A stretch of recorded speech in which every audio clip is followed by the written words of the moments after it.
introduce the candidates.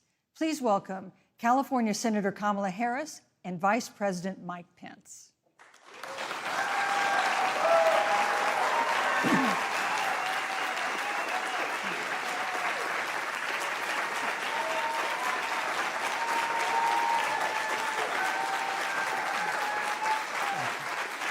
Thank you.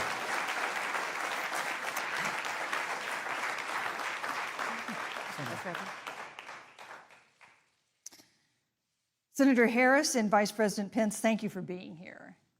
We're meeting as President Trump and the First Lady continue to undergo treatment in Washington after testing positive for COVID-19. We send our thoughts and prayers to them for their rapid and complete recovery and for the recovery of everyone afflicted by the coronavirus. The two campaigns and the Commission on Presidential Debates have agreed to the ground rules for tonight. I'm here to enforce them on behalf of the millions of Americans who are watching. One note, no one in either campaign or at the Commission or anywhere else has been told in advance what topics I'll raise or what questions I'll ask. This 90-minute debate will be divided into 9 segments of about 10 minutes each. I'll begin a segment by posing a question to each of you, sometimes the same question, sometimes a different question on the same topic. You will then have 2 minutes to answer without interruption by me or the other candidate. Then we'll take 6 minutes or so to discuss the issue. At that point, although there will always be more to say, we'll move on to the next topic. We want a debate that is lively, but Americans also deserve a discussion that is civil. These are tumultuous times, but we can and will have a respectful exchange about the big issues facing our nation. Let's begin with the ongoing pandemic that has cost our country so much. Senator Harris, the coronavirus is not under control. Over the past week, Johns Hopkins reports that 39 states have had more COVID cases over the past 7 days than in the week before. 9 states have set new records. Even if a vaccine is released soon, the next administration will face hard choices. What would a Biden administration do in January and February that a Trump administration wouldn't do? Would you impose new lockdowns for businesses and schools and hotspots? A federal mandate to wear masks? You have 2 minutes to respond without interruption. Thank you, Susan.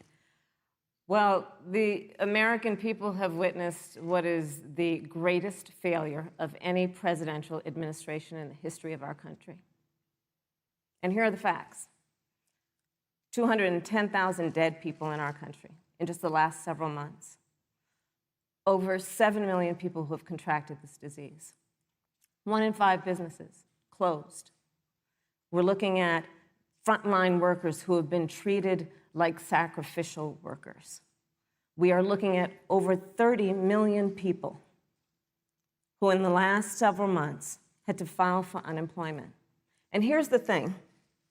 On January 28th, the Vice President and the President were informed about the nature of this pandemic. They were informed that it's lethal in consequence, that it is airborne, that it will affect young people, and that it would be contracted because it is airborne.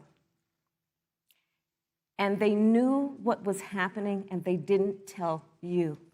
Can you imagine if you knew on January 28th, as opposed to March 13th, what they knew, what you might have done to prepare? They knew and they covered it up. The president said it was a hoax. They minimized the seriousness of it. The president said, you're on one side of his ledger if you wear a mask, you're on the other side of his ledger if you don't. And in spite of all of that, today they still don't have a plan. They still don't have a plan. Well, Joe Biden does. And our plan is about what we need to do around a national strategy for contact tracing, for testing, for administration of the vaccine, and making sure that it will be free for all. That is the plan that Joe Biden has and that I have, knowing that we have to get a hold of what has been going on, and we need to save our country. And Joe Biden is the best leader to do that, and frankly, this administration has forfeited their right to re-election based on this. Thank you, Senator Harris. Vice President Pence, more than 210,000 Americans have died of COVID-19 since February. The U.S. death toll as a percentage of our population is higher than that of almost every other wealthy nation on earth. For instance, our death rate is 2.5 times that of Canada next door. You head the administration's coronavirus task force. Why is the U.S. death toll as a percentage of our population higher than that of almost every other wealthy country? And you have 2 minutes to respond without interruption. Susan, thank you. And I want to thank the Commission and the University of Utah for hosting this event. And Senator Harris, it's a privilege to be on the stage with you. Our nation has gone through a very challenging time this year. But I want the American people to know that from the very first day, President Donald Trump has put the health of America first. Before, there were more than 5 cases in the United States, all people who had returned from China. President Donald Trump did what no other American president had ever done, and that was he suspended all travel from China, the second largest economy in the world. Now, Senator Joe Biden opposed that decision. He said it was xenophobic and hysterical. But I can tell you, having led the White House Coronavirus Task Force, that decision alone by President Trump bought us invaluable time to stand up the greatest national mobilization since World War II. And I believe it saved hundreds of thousands of American lives. Because with that time, we were able to reinvent testing. More than 115 million tests have been done to date. We were able to see to the delivery of billions of supplies so our doctors and nurses had the resources and support they needed. And we began, really, before the month of February was out, to develop a vaccine and to develop medicines and therapeutics that have been saving lives all along the way. And under President Trump's leadership, Operation Warp Speed, we believe, will have literally tens of millions of doses of a vaccine before the end of this year. The reality is, when you look at the Biden plan, it reads an awful lot like what President Trump and I and our task force have been doing every step of the way. I mean, quite frankly, when I look at their plan that talks about advancing testing, creating new PPE, developing a vaccine, it looks a little bit like plagiarism, which is something Joe Biden knows a little bit about. And I think the American people know that this is a president who has put the health of America first, and the American people, I believe with my heart, can be proud of the sacrifices they have made. It's saved countless American lives. Senator Harris, would you like to respond? Absolutely. Whatever the vice president is claiming the administration has done, clearly it hasn't worked. When you're looking at over 210,000 dead bodies in our country, American lives that have been lost, families that are grieving that loss.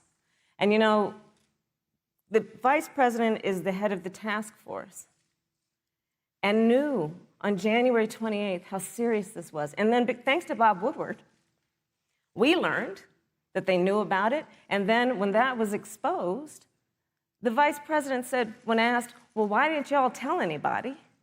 He said, because the president wanted people to remain calm.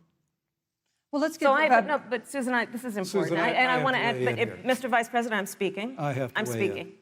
Yeah, you can have 15 more wanna, seconds, and then we'll give the vice president Thank a chance to you. So respond. I want to ask the American people, how calm were you when you were panicked about where you're going to get your next roll of toilet paper? How calm were you when your kids were sent home from school and you didn't know when they could go back? How calm were you when your children couldn't see your parents because you were afraid they could kill them? Let's give Vice President Pence a chance to respond. Vice President Pence, you have 1 minute to respond. You know, there's not a day gone by that I haven't thought of every American family that's lost a loved one. And I want all of you to know that you'll always be in our hearts and in our prayers. But when you say what the American people have done over these last 8 months hasn't worked, that's a great disservice to the sacrifices the American people have made. The reality, if I may finish, Senator, the reality is Dr. Fauci said everything that he told the president in the Oval Office, the president told the American people. Now, President Trump, I will tell you, has boundless confidence in the American people, and he always spoke with confidence that we'd get through this together.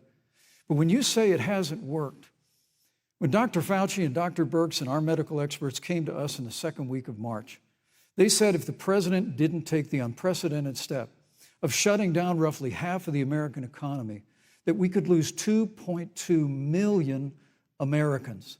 Now, that's the reality. Thank you. They also said to us, President if we Pence. did everything right, Susan, we could still lose more than 200,000 Americans. Vice Now, President one Pence, life lost is too Thank you. many, Susan. But the American people, I believe, deserve credit for the sacrifices that they have made, putting the health of their family and their neighbors first, our doctors, our nurses, our first Thank you, Vice responders. President Pence. And I'm going to speak up on behalf of what the American people have done. Vice President Pence, you were in the front row in a Rose Garden event 11 days ago at what seems to have been a super spreader event for senior administration and congressional officials. No social distancing, few masks, and now a cluster of coronavirus cases among those who were there. How can you expect Americans to follow the administration's safety guidelines to protect themselves from COVID when you at the White House have not been doing so? Well, the American people have demonstrated over the last 8 months that when given the facts, they're willing to put the health of their families and their neighbors and people they don't even know first. President Trump and I have great confidence in the American people and their ability to take that information and put it into practice. In the height of the epidemic, when we were losing a heartbreaking number of 2,500 Americans a day, we surged resources to New Jersey and New York and New Orleans and Detroit. We told the American people what needed to be done, and the American people made the sacrifices. When the outbreak in the Sun Belt happened this summer, again, Americans stepped forward. But the reality is the work of the President of the United States goes on. A vacancy on the Supreme Court of the United States has come upon us, and the President introduced Judge Amy Coney Barrett. Thank you. Thank you, Vice But President Pence. that, if I may say, that Rose Garden event, there's been a great deal of speculation about it. My wife Karen and I were there and honored to be there. Many of the people who were at that event, Susan, actually were tested for coronavirus, and it was an outdoor event, which all of our scientists regularly and routinely advise.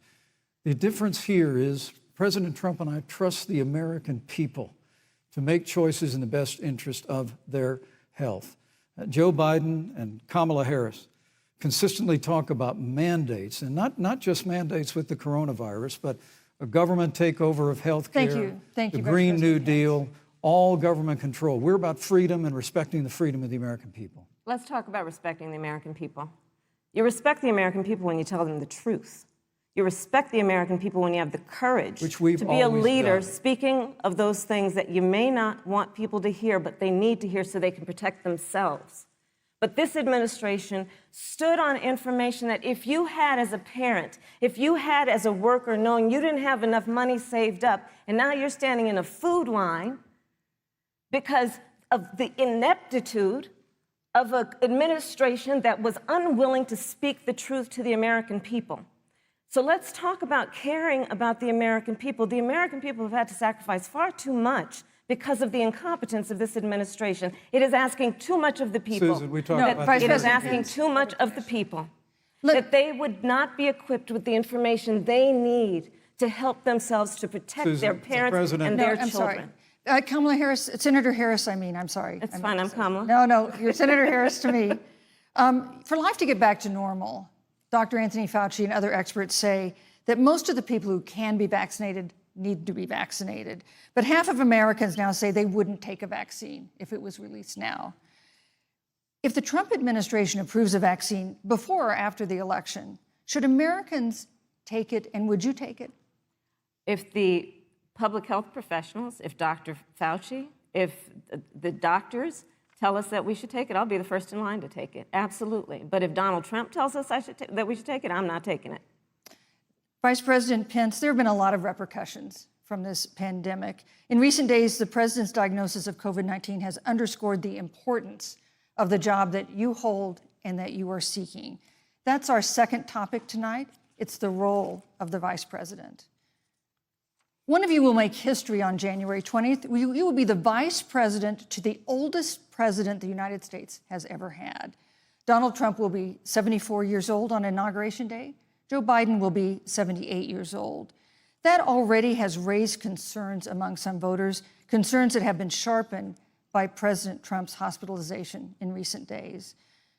Vice President Pence, have you had a conversation or reached an agreement with President Trump about safeguards or procedures when it comes to the issue of presidential disability? And if not, do you think you should? You have 2 minutes without interruption. Well, Susan, thank you, although I would like to go back. I think we need to move on well, to the thank issue you, of but I would like to vice go back presidency. Because the reality is that we're going to have a vaccine, Senator, in record time, in unheard of time, in less than a year. We have 5 companies in phase 3 clinical trials, and we're right now producing tens of millions of doses. So the fact that you continue to undermine public confidence in a vaccine, if the vaccine emerges during the Trump administration, I think is unconscionable. And Senator, I just ask you, stop playing politics with people's lives. The reality is that we will have a vaccine, we believe, before the end of this year. And it will have the capacity to save countless American lives. And your continuous undermining of confidence in a vaccine is it's just unacceptable. And let me also say, the reality is when you talk about failure in this administration, we actually do know what failure looks like in a pandemic. It was 2009. The swine flu arrived in the United States. Thankfully, it ended up not being as lethal as the coronavirus. But before the end of the year, when Joe Biden was vice president of the United States, not 7.5 million people contracted the swine flu, 60 million Americans contracted the swine flu. If the swine flu had been as lethal as the coronavirus, in 2009, when Joe Biden was vice president, we would have lost 2 million American lives.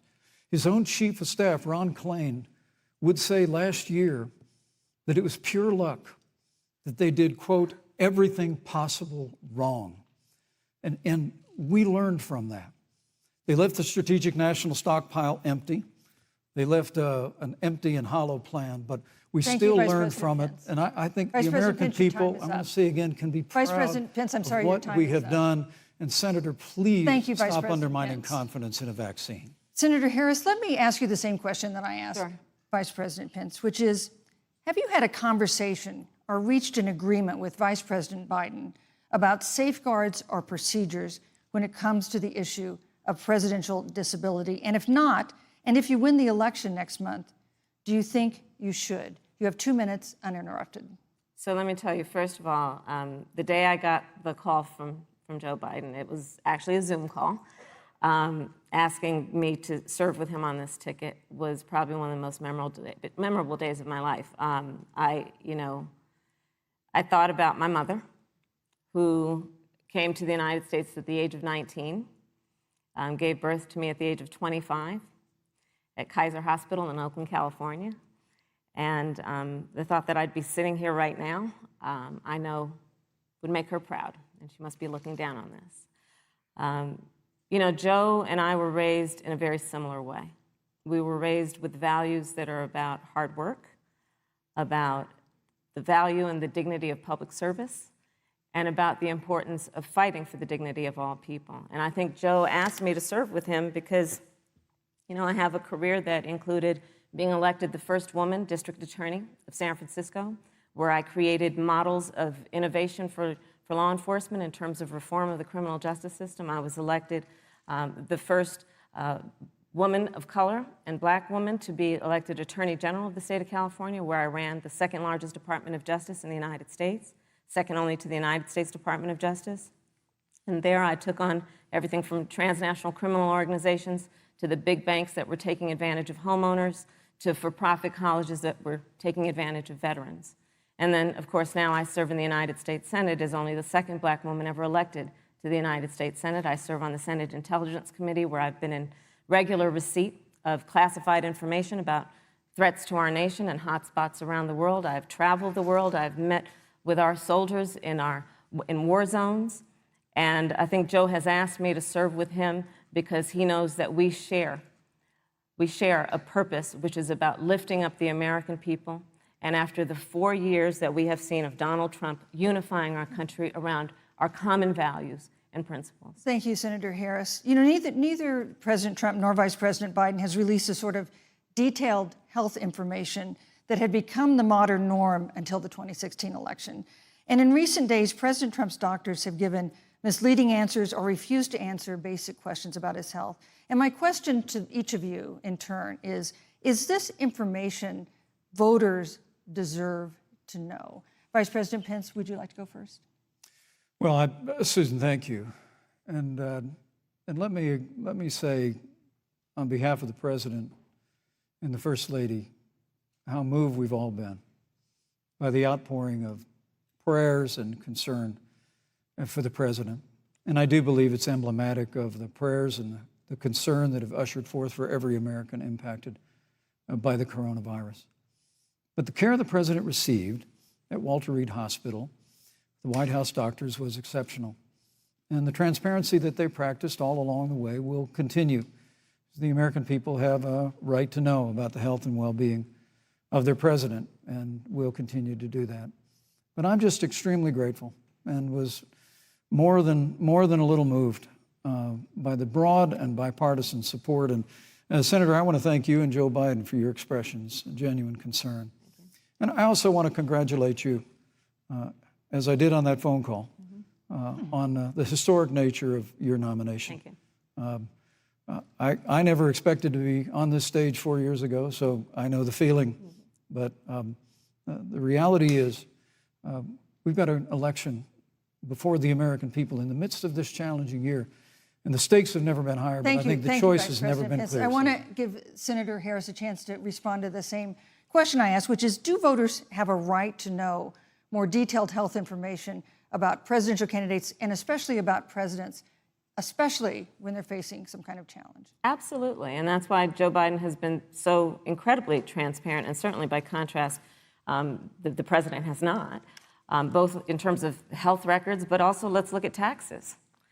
We now know, because of great investigative journalism, that Donald Trump paid $750 in taxes. When I first heard about it, I literally said, "You mean $750,000? And it was like, no, $750.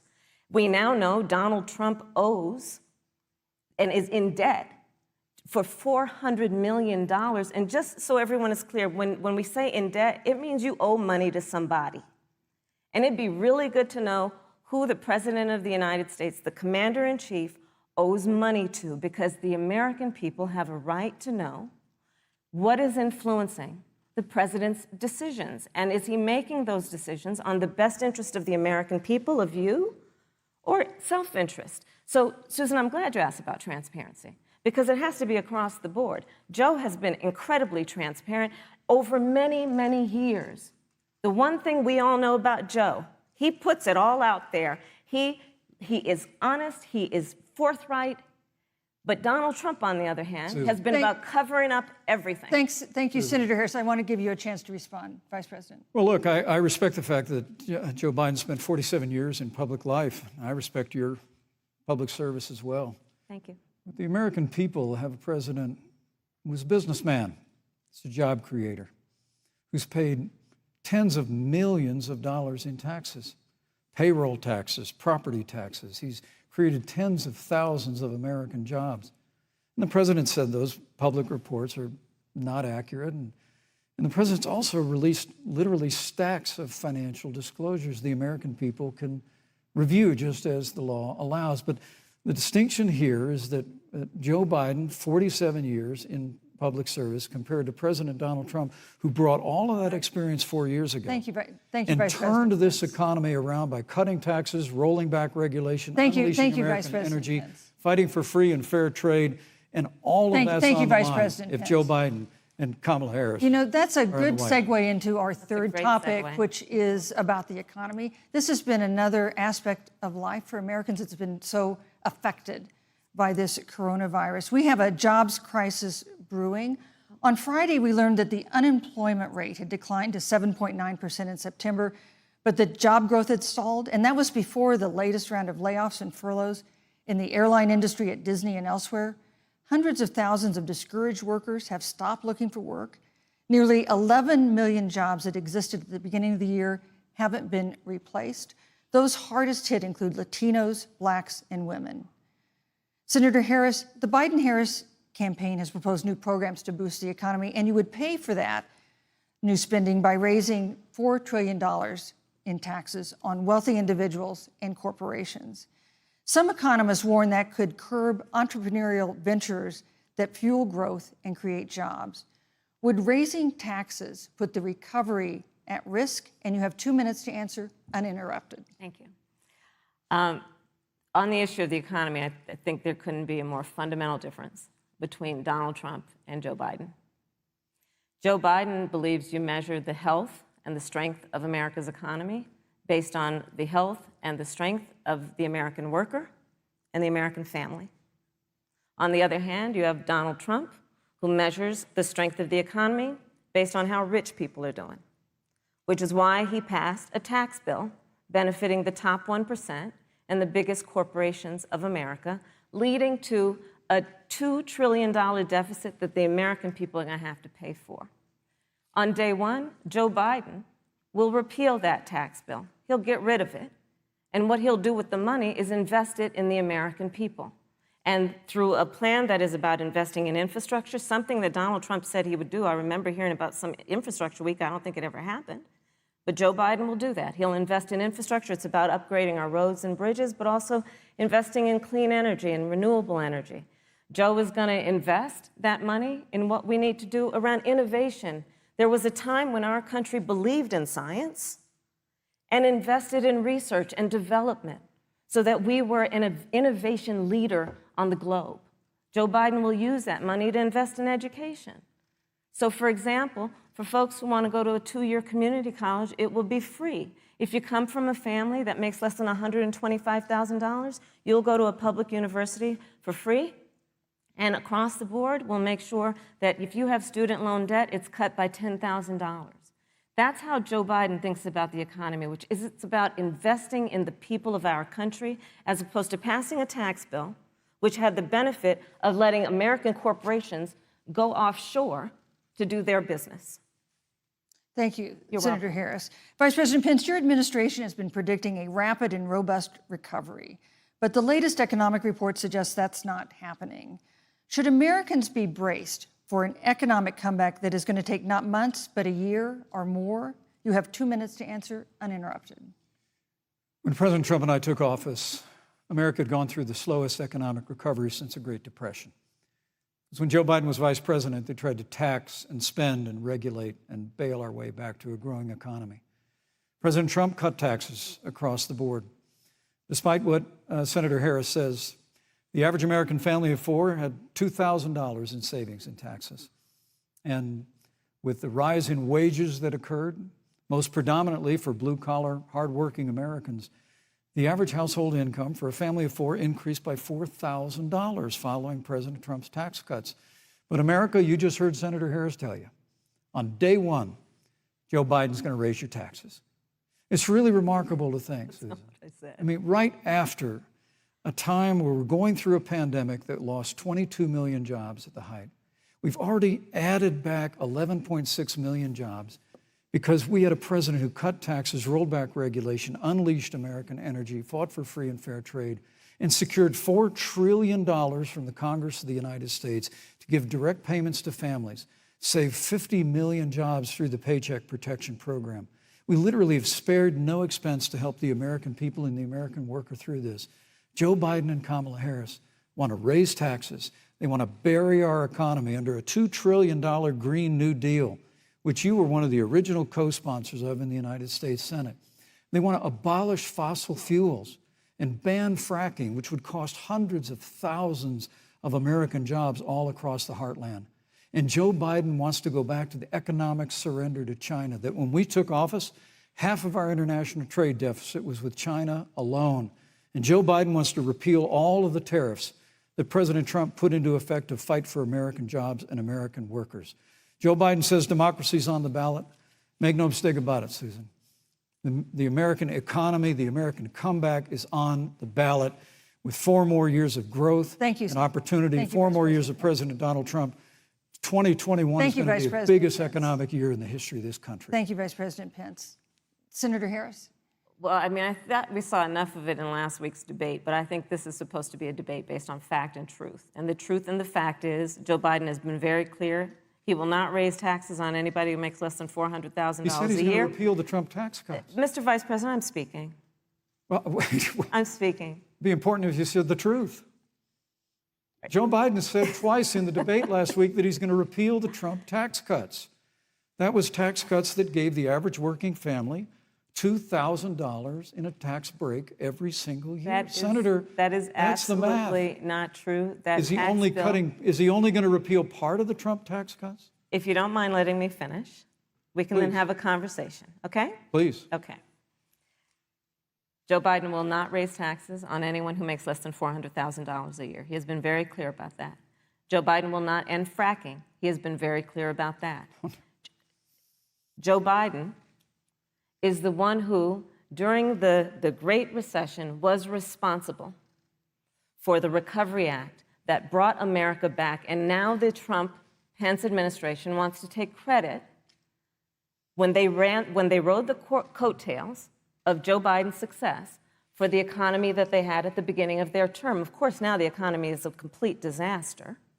But Joe Biden, on the one hand, did that. On the other hand, you have Donald Trump, who has reigned over a recession that is being compared to the Great Depression. On the one hand, you have Joe Biden, who was responsible with President Barack Obama for the Affordable Care Act, which brought health care to over 20 million Americans and protected people with pre-existing conditions. And what it also did is it saved those families who otherwise were going bankrupt because of hospital bills they could not afford. On the other hand, you have Donald Trump, who's in court right now, trying to get rid of the Affordable Care Act, which means that you will lose protections if you have pre-existing conditions. And this is very important, Susan. Yes, and it's but we important need to give Vice President. I'd just like to, he interrupted me, and I'd like to just finish, please.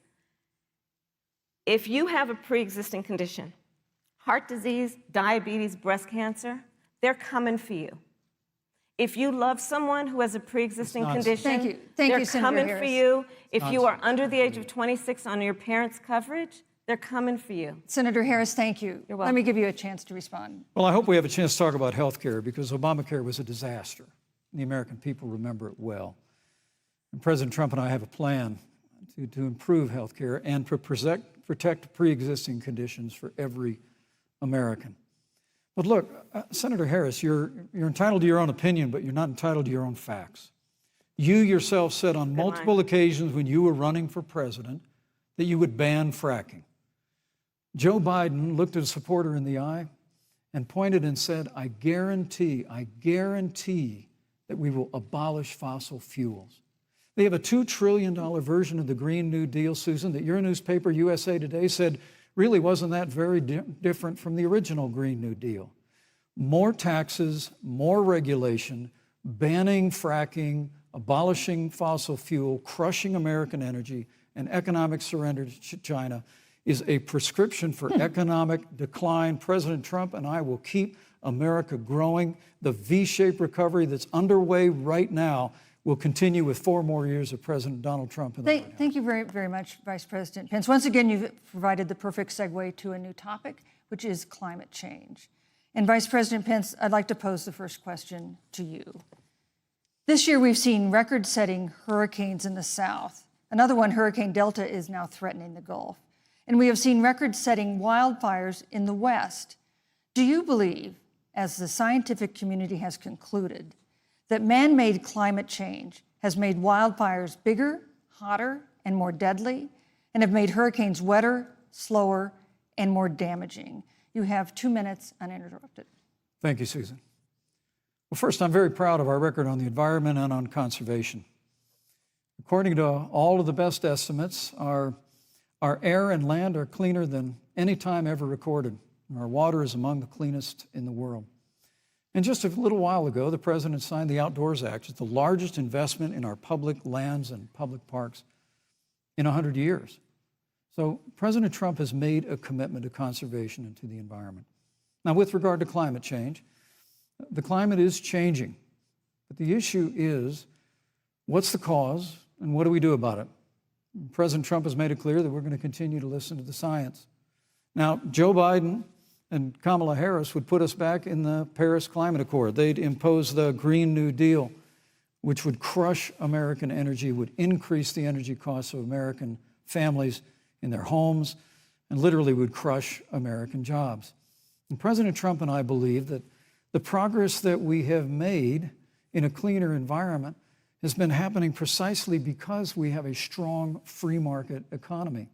You know, what's remarkable is the United States has reduced CO2 more than the countries that are still in the Paris Climate Accord, but we've done it through innovation, and we've done it through natural gas and fracking, which, Senator, the American people can go look at the record. I know Joe Biden says otherwise now, as you do, but the both of you repeatedly committed to abolishing fossil fuel and banning fracking.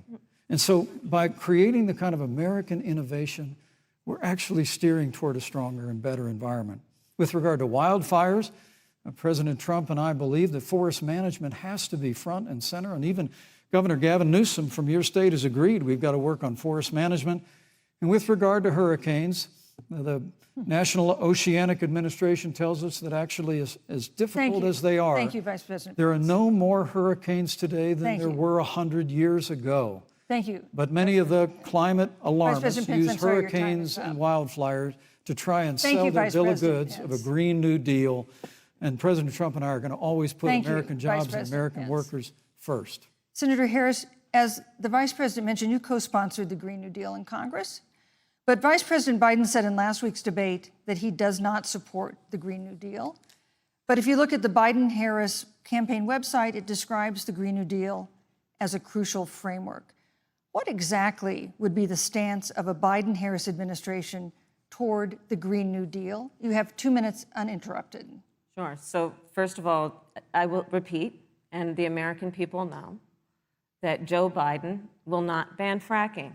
That is a fact. That is a fact. I will repeat that Joe Biden has been very clear that he thinks about growing jobs, which is why he will not increase taxes for anyone who makes less than $400,000 a year. Joe Biden's economic plan, Moody's, which is a reputable Wall Street firm, has said will create 7 million more jobs than Donald Trump's. And part of those jobs that will be created by Joe Biden are going to be about clean energy and renewable energy. Because you see, Joe understands that the west coast of our country is burning, including my home state of California. Joe sees what is happening on the Gulf states, which are being battered by storms. Joe has seen and talked with the farmers in Iowa, whose entire crops have been destroyed because of floods. And so Joe believes, again, in science. I'll tell you something, Susan. I served, when I first got to the Senate, on the committee that's responsible for the environment. Do you know this administration took the word science off the website and then took the phrase climate change off the website? We have seen a pattern with this administration, which is they don't believe in science. And Joe's plan is about saying we're going to deal with it, but we're also going to create jobs. Donald Trump, when asked about the wildfires in California, and the question was, you know, the science is telling us this, you know what Donald Trump said? Science doesn't know. So let's talk about who is prepared to lead our country over the course of the next 4 years on what is an existential threat to us as human beings. Joe is about saying we're going to invest that in renewable energy. It's going to be about the creation of millions of jobs. We will achieve net zero emissions by 2050, carbon neutral by 2035. Joe has a plan. This has been a lot of talk from the Trump administration, and really it has been to go backward instead of forward. We will also re-enter the climate agreement with pride. Senator Harris just said that climate change is an existential threat. Vice President Pence, do you believe that climate change poses an existential threat? As I said, Susan, the climate is changing. We'll follow the science.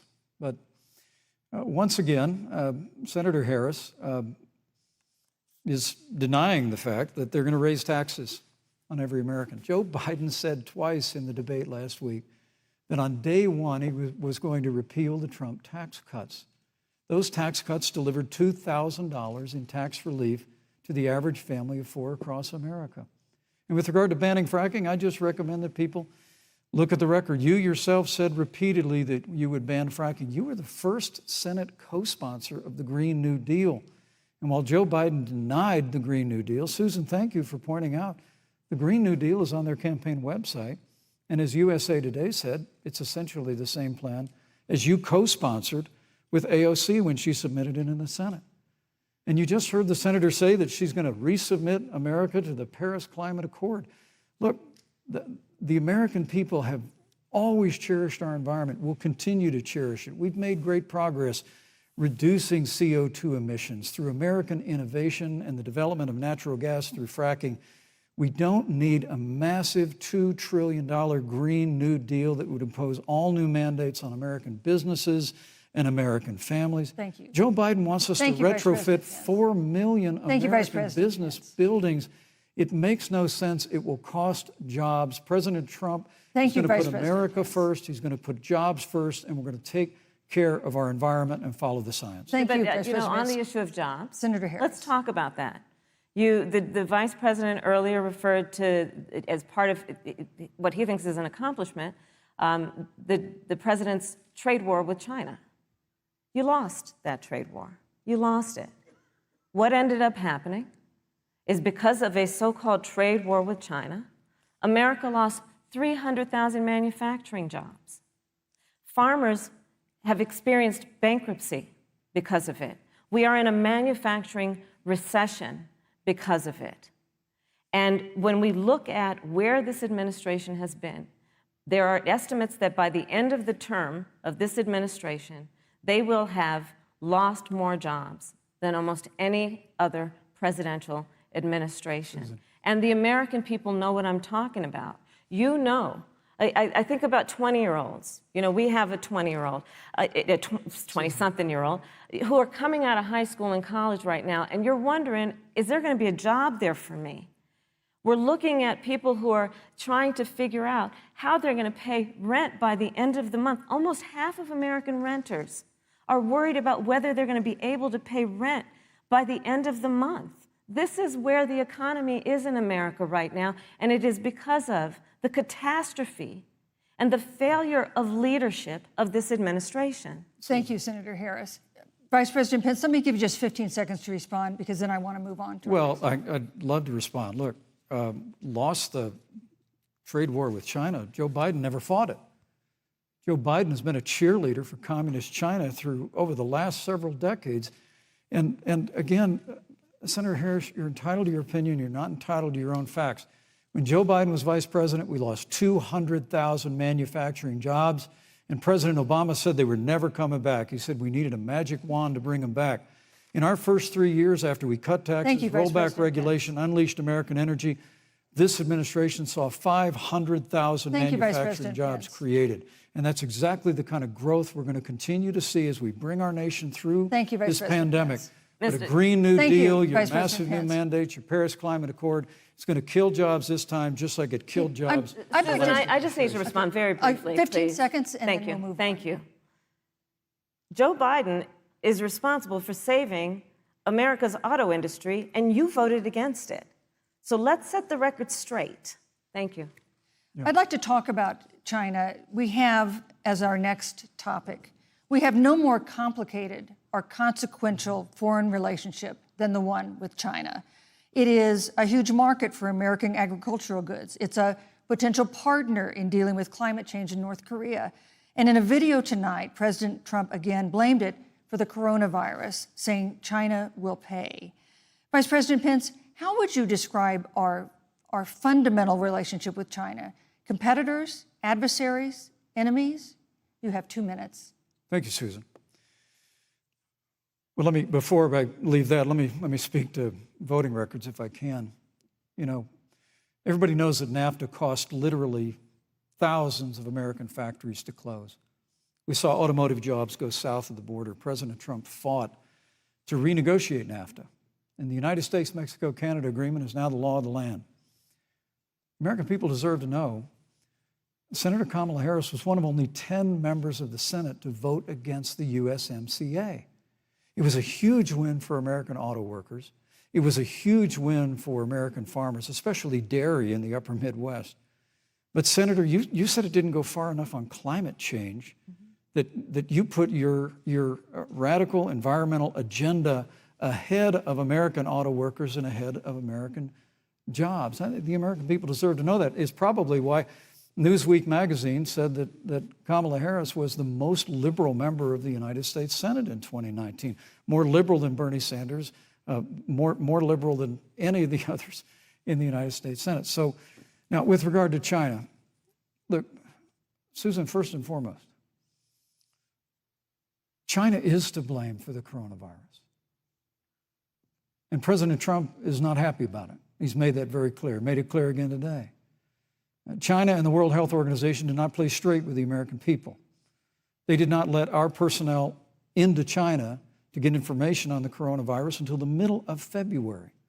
Fortunately, President Trump, in dealing with China from the outset of this administration, standing up to China that had been taking advantage of America for decades in the wake of Joe Biden's cheerleading for China, President Trump made that decision before the end of January to suspend all travel from China.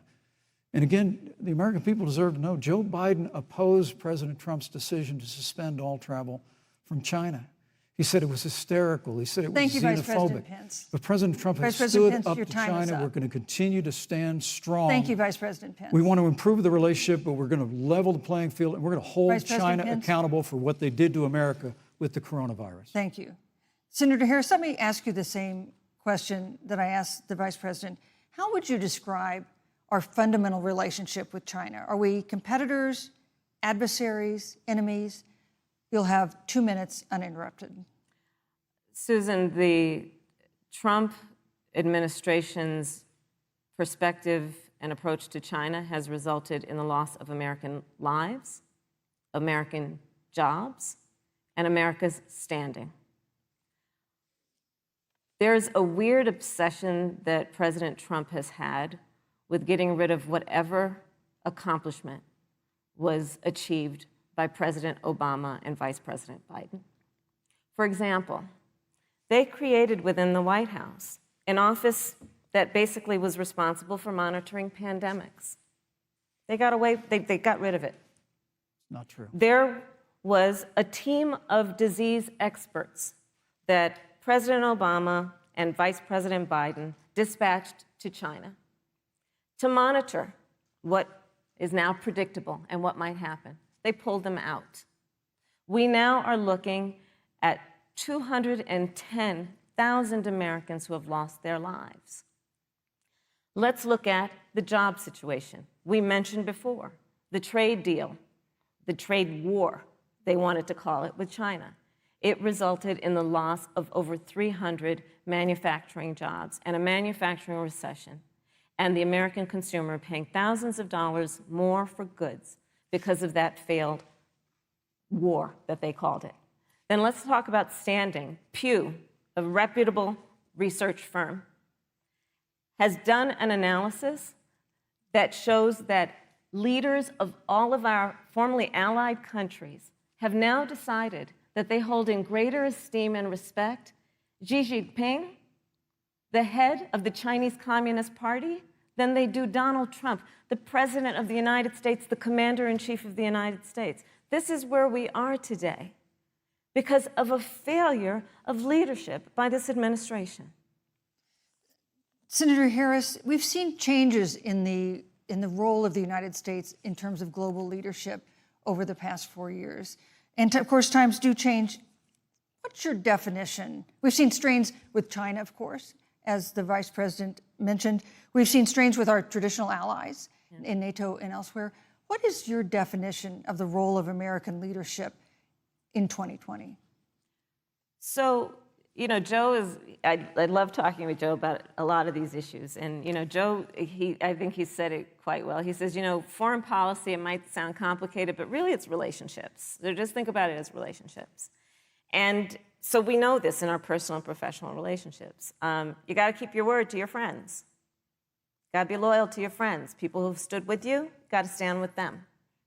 You got to know who your adversaries are and keep them in check. But what we have seen with Donald Trump is that he has betrayed our friends and embraced dictators around the world.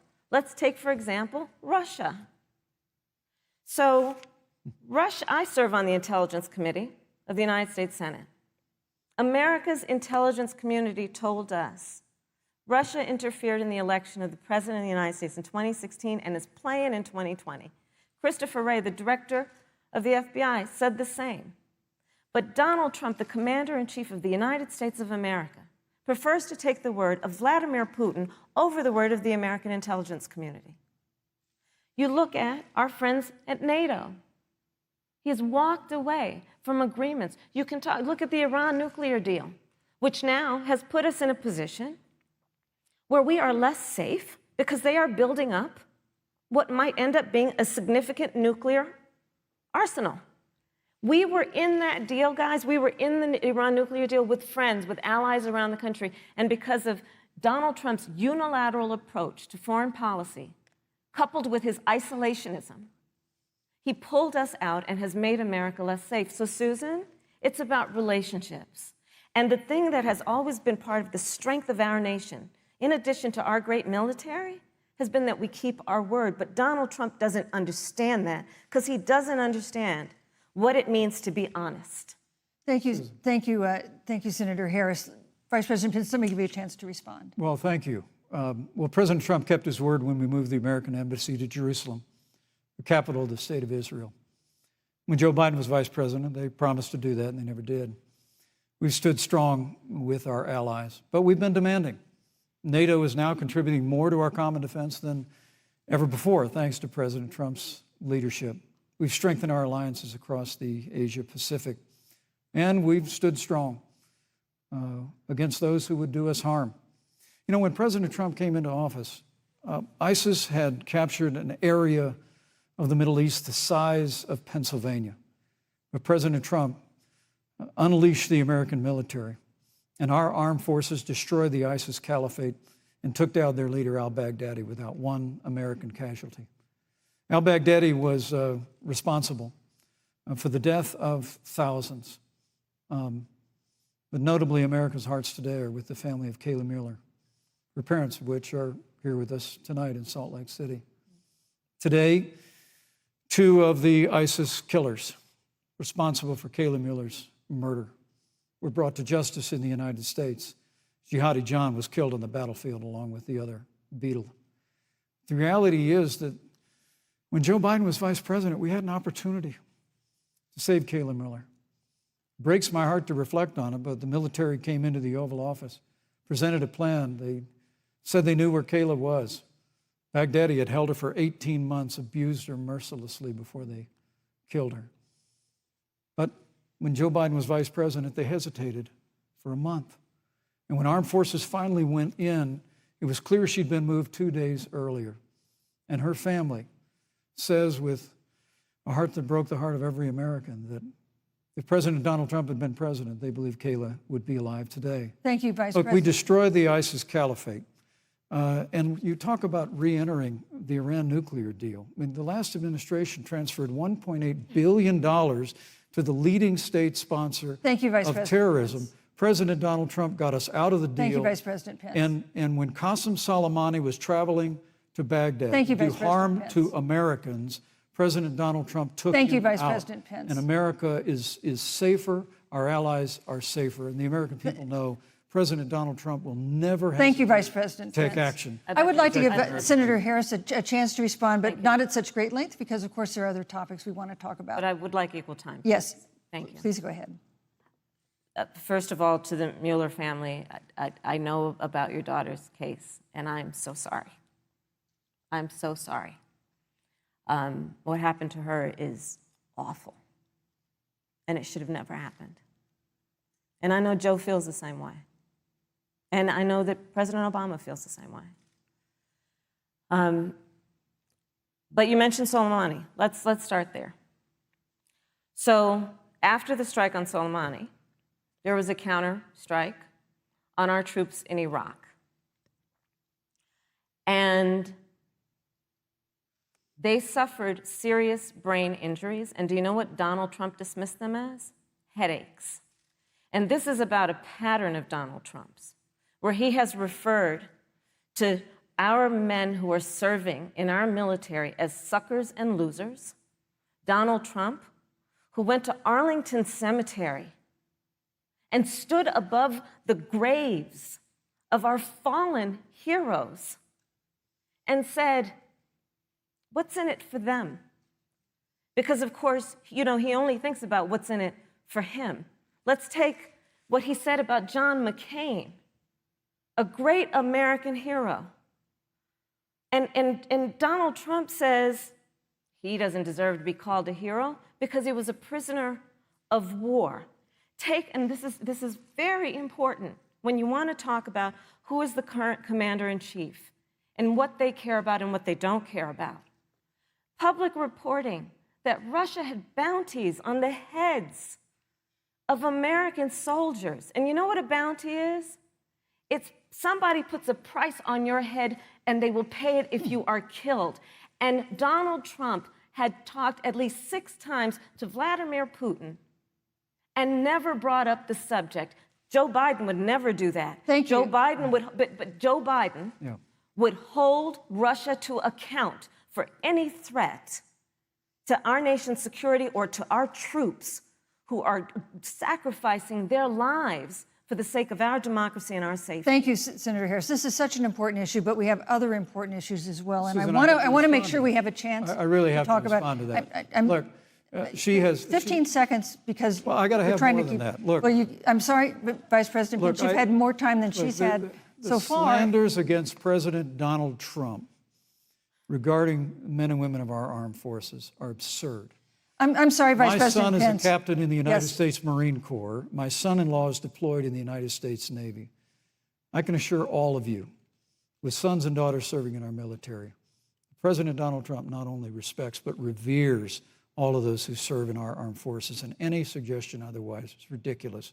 But Let Thank me you, also Vice President say Pence. the Vice the President American Pence, people deserve, Susan, Vice the President American Pence, people I deserve to didn't, know. Vice President there's a Pence, I did not, pattern that you excuse can't me, deny. Susan, the I American did not people create deserve the to know rules for tonight. Joe Biden Your and campaigns agreed to the rules for tonight's I- debate with the Commission on Presidential Debates. I'm here to enforce them, which involves moving from one topic to another, giving roughly equal time to both of you, Go right which is what I'm trying very hard to do. Go right ahead. So I want to go ahead and move to the next topic, which is an important one, as the last topic was, and that is the Supreme Court.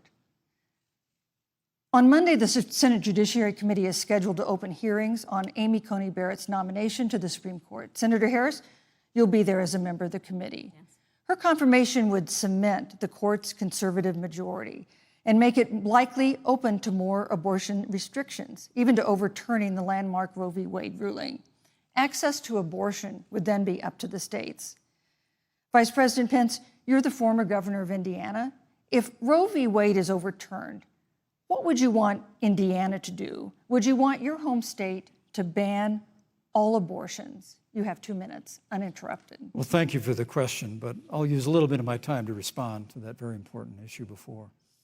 The American people deserve to know Qasem Soleimani, the Iranian general, was responsible for the death of hundreds of American service members. When the opportunity came, we saw him headed to Baghdad to kill more Americans. President Trump didn't hesitate, and Qasem Soleimani is gone. But you deserve to know that Joe Biden and Kamala Harris actually criticized the decision to take out Qasem Soleimani. It's really inexplicable, but with regard to Joe Biden, it's explainable. Because history records that Joe Biden actually opposed the raid against Osama bin Laden.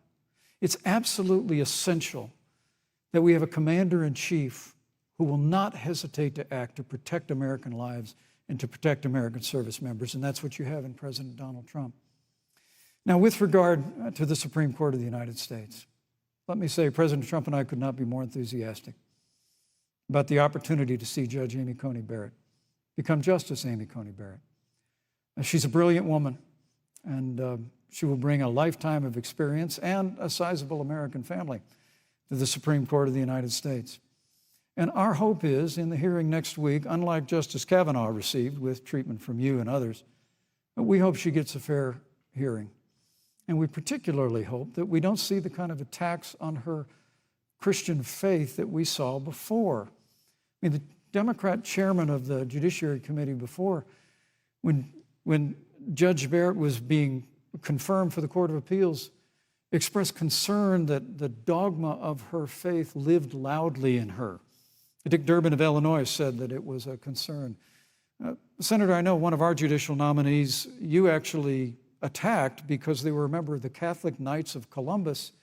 just because the Knights of Columbus holds pro-life views and Thank you. pro-marriage views. Thank you, Vice President So Pence. Your my time hope is is up. that when the hearing takes place, that Thank you, Vice President Pence. that Judge Amy Coney Barrett will be respected, Thank you, treated Vice President respectfully, Pence. voted and confirmed Thank to the you. Supreme Court of the United States. Senator Harris, you're the senator from and former Attorney General of California. So let me ask you a parallel question to the one I posed to the Vice President. If Roe v. Wade is overturned, what would you want California to do? Would you want your home state to enact no restrictions on access to abortion? And you have 2 minutes uninterrupted. Thank you, Susan. First of all, Joe Biden and I are both people of faith, and it's insulting to suggest that we would knock anyone for their faith. And in fact, Joe, if elected, will be only the second practicing Catholic as President of the United States. On the issue of this nomination, Joe and I are very clear, as are the majority of the American people. We are 27 days before the decision about who will be the next president of the United States. And, you know, before, when this conversation has come up, you know, it's been about election year or election time. We're literally in an election. Over 4 million people have voted. People are in the process of voting right now. And so Joe has been very clear, as the American people are. Let the American people fill that seat in the White House, and then we'll fill that seat on the United States Supreme Court. And to your point, Susan, the issues before us couldn't be more serious. There's the issue of choice, and I will always fight for a woman's right to make a decision about her own body. It should be her decision and not that of Donald Trump and the Vice President, Michael Pence. But let's also look at what else is before the court. It's the Affordable Care Act.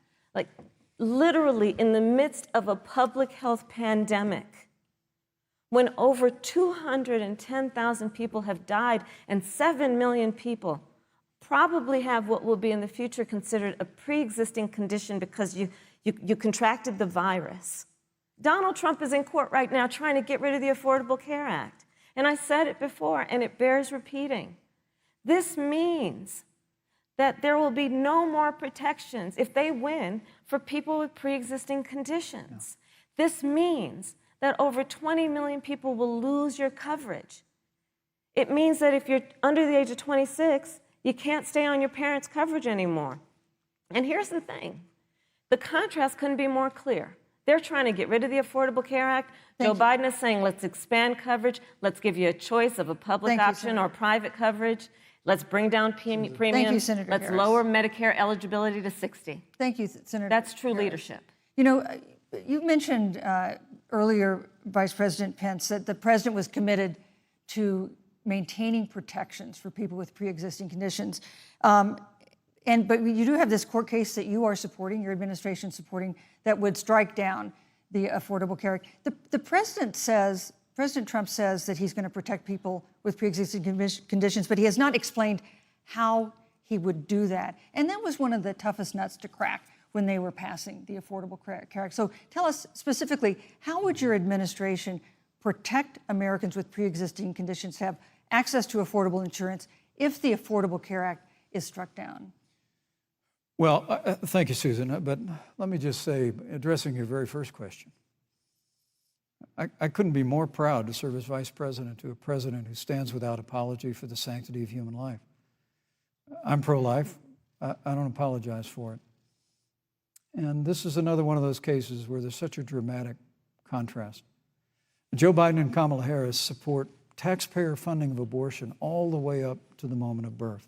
Late-term abortion. They want to increase funding to Planned Parenthood of America. Now, for our part, I would never presume how Judge Amy Coney Barrett would rule on the Supreme Court of the United States, but we'll continue to stand strong for the right to life. When you speak about the Supreme Court, though, I think the American people really deserve an answer, Senator Harris. Are you and Joe Biden going to pack the court if Judge Amy Coney Barrett is confirmed? I mean, there have been 29 vacancies on the Supreme Court during presidential election years, from George Washington to Barack Obama. Presidents have nominated in all 29 cases. But your party is actually openly advocating adding seats to the Supreme Court, which has had 9 seats for 150 years, if you don't get your way. This is a classic case of if you can't win by the rules, You're going to change the rules. Now, you've refused to answer the question. Joe Biden has refused to answer the question. So I think the American people would really like to know, if Judge Amy Coney Barrett is confirmed at the Supreme Court of the United States, are you and Joe Biden, if somehow you win this election, going to pack the Supreme Court to get your way? I'm so glad we went through a little history lesson. Let's do that a little more. In 1864... Well, I'd like you to answer the question. No, Mr. Vice President, I'm Please, speaking. for a I'm chance. speaking. Okay. In 1864, one of the, I think, political heroes, certainly of the president, I assume if you also, Mr. Vice President, is Abraham Lincoln. Mm-hmm. Abraham Lincoln was up for re-election, and it was 27 days before the election, and a seat became open on the United States Supreme Court.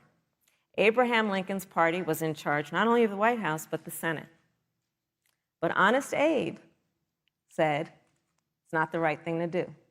The American people deserve to make the decision about who will be the next president of the United States, and then that person can select who will serve for a lifetime on the highest court of our land. And so Joe and I are very clear. The American people are voting right now, and it should be their decision about who will serve on this most important body for a lifetime. Thank you, And Senator the American Harris. people, Susan, are voting right now. They'd like to know if you and Joe Biden are going to pack the Supreme Court if you don't get your way in this nomination. Let's talk about packing. You once Come again on. gave a non-answer. Joe Biden gave a non-answer. Trying to answer you The now. American people deserve a straight answer. And if you haven't figured it out yet, the straight answer is they are going to pack the Supreme Court if they somehow win this election. Men and Mr. women, Vice President, I got to I tell you, think people across this country, if you cherish our Supreme Court, if you cherish the separation of powers, you need to reject the Biden-Harris ticket. Come November the 3rd, re-elect President Donald Trump, and we'll stand by that separation of powers in a 9-seat Supreme Court. Yeah, let's talk about packing the court then. Let's talk about the Please. fact. Yeah, I'm about to. So the Trump-Pence administration has been, because I sit on the Senate Judiciary Committee, Susan, as you mentioned, and I've witnessed the appointments for lifetime appointments to the federal courts, district courts, courts of appeal.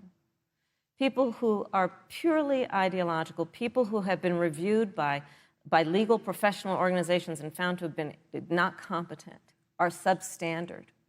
And do you know that of the 50 people who President Trump appointed to the Court of Appeals for lifetime appointments, not one is black?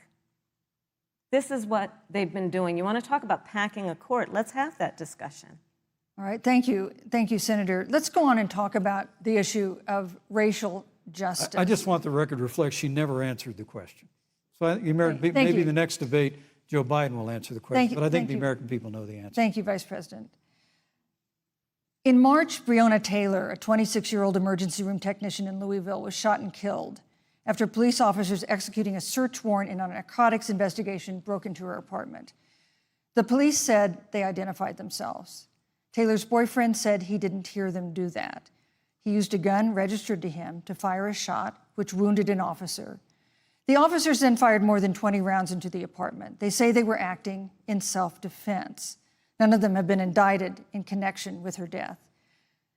Senator Harris, in the case of Breonna Taylor, was justice done? You have 2 minutes. I don't believe so. And I've talked with Breonna's mother, Tamika Palmer, and her family. And her family deserves justice. She was a beautiful young woman. She had as her life goal to become a nurse, and she wanted to become an EMT to first learn what's going on out on the street so she could then become a nurse and save lives. And her life was taken unjustifiably and tragically and violently. And it brings me to, the 8 minutes and 46 seconds that America witnessed, during which an American man was tortured and killed under the knee of an armed, uniformed police officer. And people around our country of every race, of every age, of every gender, perfect strangers to each other, marched shoulder to shoulder, arm in arm, fighting for us to finally achieve that ideal of equal justice under law. And I was a part of those peaceful protests. And I believe strongly that, first of all, we are never going to condone violence, but we always must fight for the values that we hold dear, including the fight to achieve our ideals. And that's why Joe Biden and I have said on this subject, look, and I'm a former career prosecutor. I know what I'm talking about. Bad cops are bad for good cops. We need reform of our policing in America and our criminal justice system, which is why Joe and I will immediately ban chokeholds and carotid holds. George Floyd would be alive today if we did that. We will require a national registry for police officers who break the law. We will, on the issue of criminal justice reform, get rid of private prisons and cash bail, and we will decriminalize marijuana, and we will expunge the records of those who have been convicted of marijuana. This is a time for leadership on a tragic, tragic issue of unarmed Black people in America who have been killed. Thank you, Senator Harris. Vice President Pence, let me pose the same question to you. In the case of Breonna Taylor, was justice done? You have 2 minutes, uninterrupted. Well, our heart breaks for the loss of any innocent American life. And the family of Breonna Taylor has our sympathies. But I trust our justice system, a grand jury that refused the evidence. And it really is remarkable that as a former prosecutor, you would assume that an impaneled grand jury looking at all the evidence got it wrong. But you're entitled to your opinion, Senator. I think, look, and with regard to George Floyd, there's no excuse for what happened to George Floyd. And justice will be served. But there's also no excuse for the rioting and looting that followed. I mean, it really is astonishing. Flora Westbrook is with us here tonight in Salt Lake City. Just a few weeks ago, I stood at what used to be her salon. It was burned to the ground by rioters and looters. And Flora is still trying to put her life back together. And I must tell you, this presumption that you hear consistently from Joe Biden and Kamala Harris, that America is systemically racist, and that, as Joe Biden said, that he believes that law enforcement has an implicit bias against minorities, is a great insult to the men and women who serve in law enforcement. And I want everyone to know who puts on the uniform of law enforcement every day that President Trump and I stand with you. And it is remarkable that when Senator Tim Scott tried to pass a police reform bill, brought together a group of Republicans and Democrats, Senator Harris, you got up and walked out of the room. And then you filibustered Senator Tim Scott's bill on the Senate floor that would have provided new accountability, new resources.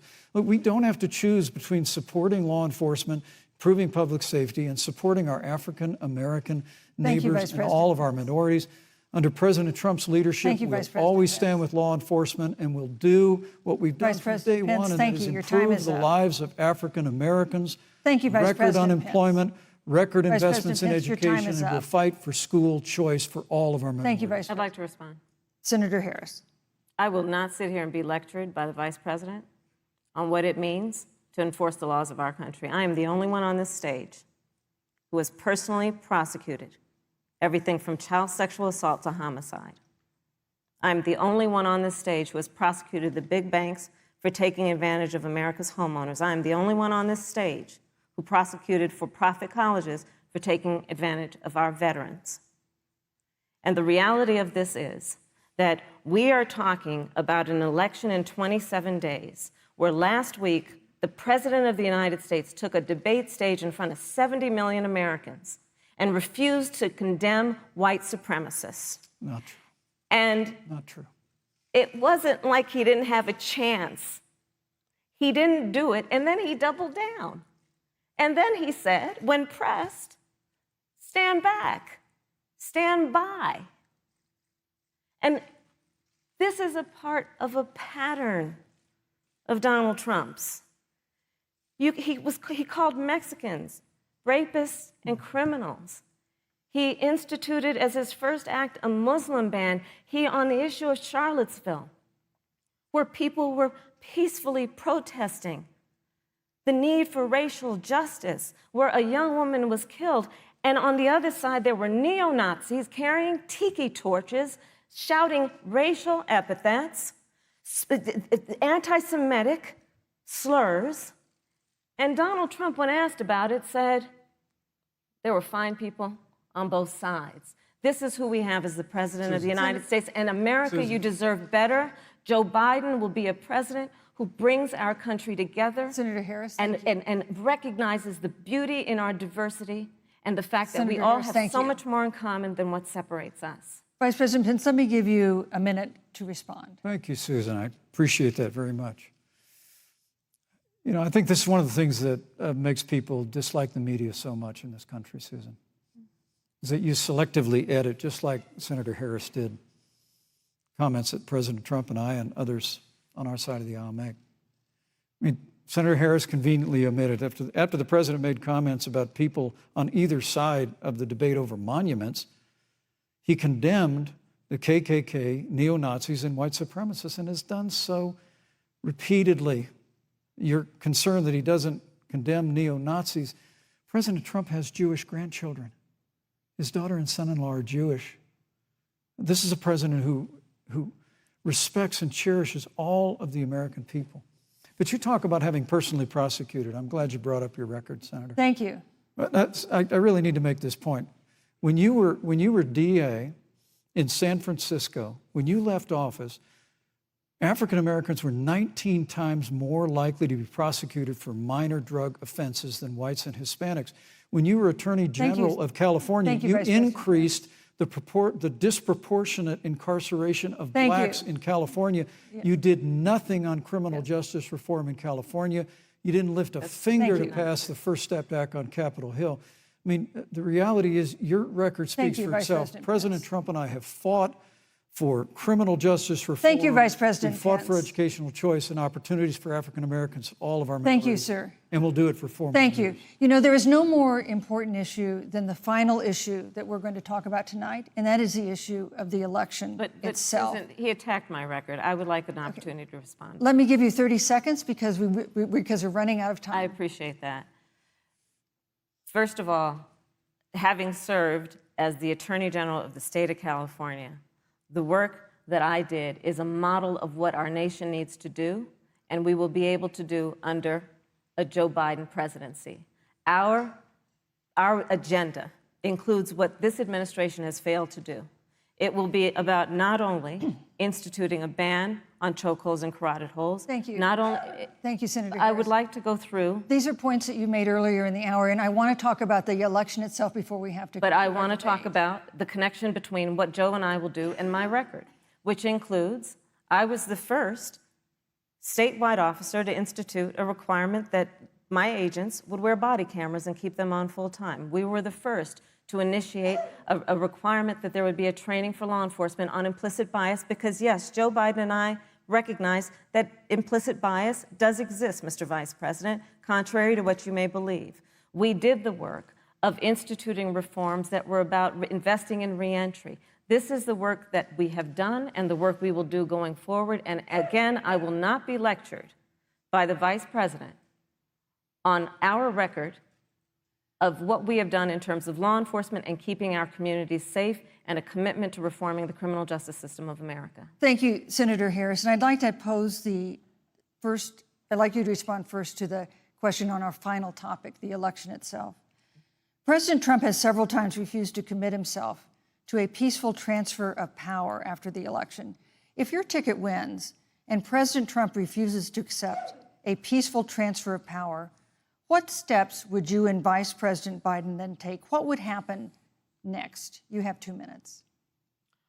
So I'll tell you, Joe and I are, I think, particularly proud of the coalition that we've built around our campaign. We probably have one of the broadest coalitions of folks that you've ever seen in a presidential race. Of course, we have the support of Democrats, but also independents and Republicans. In fact, 7 members of President George W. Bush's cabinet are supporting our ticket.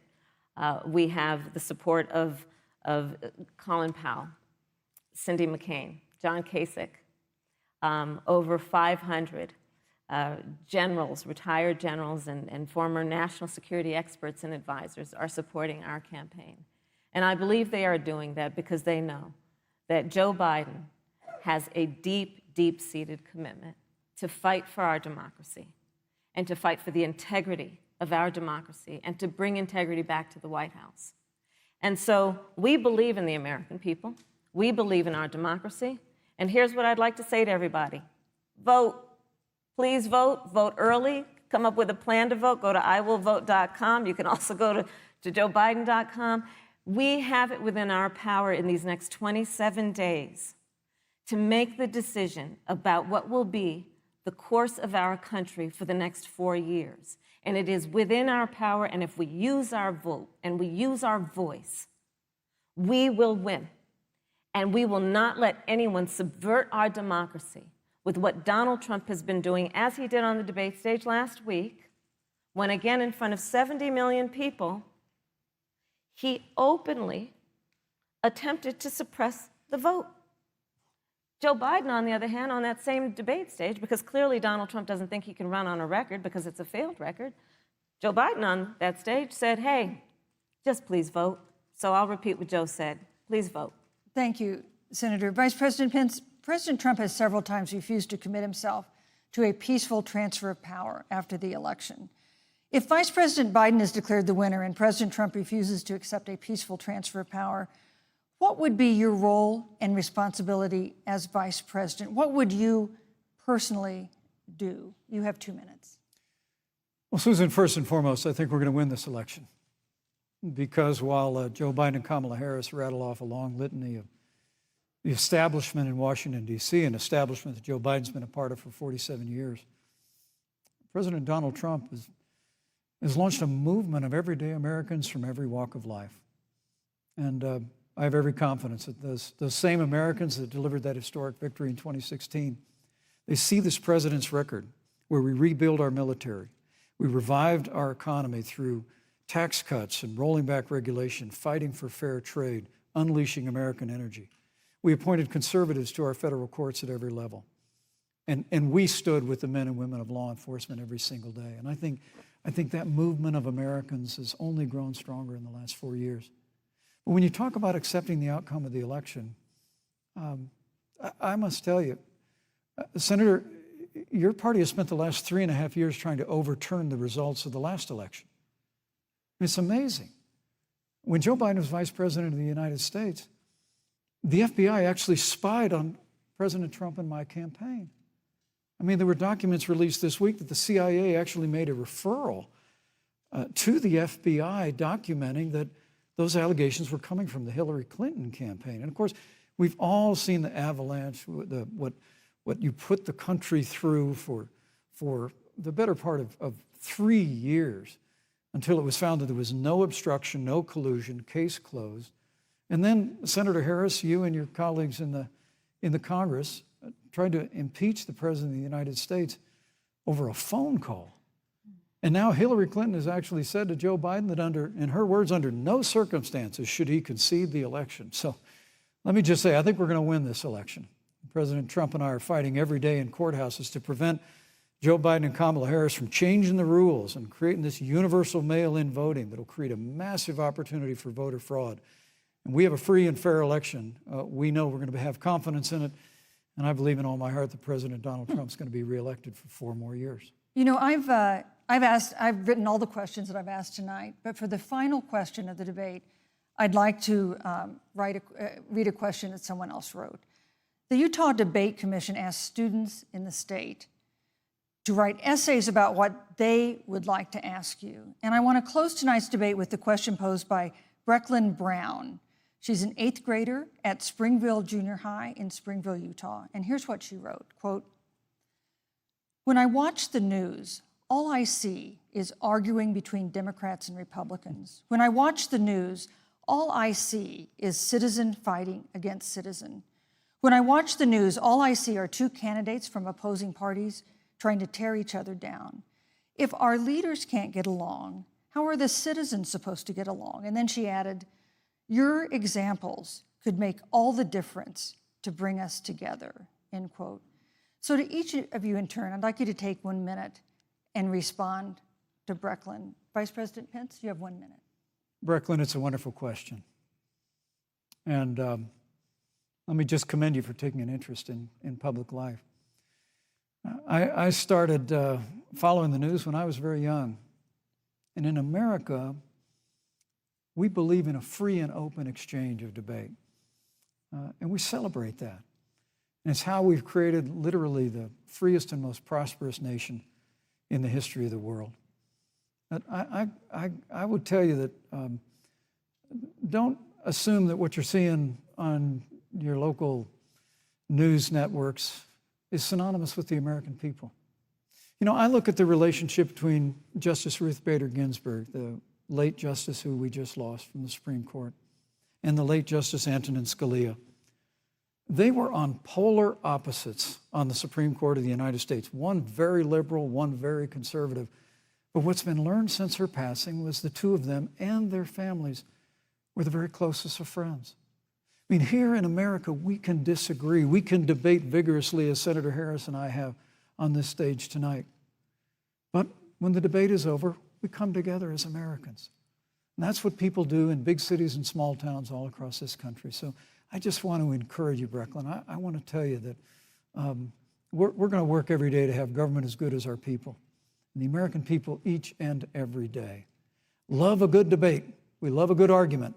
But we always come together and are always there for one another Thank you, in Vice times of President. need. And we've especially learned that Thank you, through Mr. the Vice President. difficulties of this year. Senator Harris, what would you say to Brecklin? First of all, I love hearing from our young leaders. And when I hear her words, when I hear your words, Brecklin, I know our future is bright because it is that perspective on who we are and who we should be that is a sign of leadership and is something we should all aspire to be. And that, you know, that brings me to Joe. Joe Biden, one of the reasons that Joe decided to run for president is after Charlottesville, which we talked about earlier. It so troubled him and upset him like it did all of us, that there was that kind of hate and division. What propelled Joe to run for president was to see that over the course of the last 4 years, what Brecklin described has been happening. Joe has a long-standing reputation of working across the aisle and working in a bipartisan way. And that's what he's going to do as president. Joe Biden has a history of lifting people up and fighting for their dignity. You mean you have to know Joe's story to know that Joe has known pain, he has known suffering, and he has known love. And so, Brecklin, when you think about the future, I do believe the future is bright. And it will be because of your leadership, and it will be because we fight for each person's voice through their vote, and we get engaged in this election because you have the ability through your work and through eventually your vote Thank you, to Senator determine Harris. the future of our country and what its leadership looks like. Thank you, Senator Harris. Thank you, Vice President Pence. Thank you,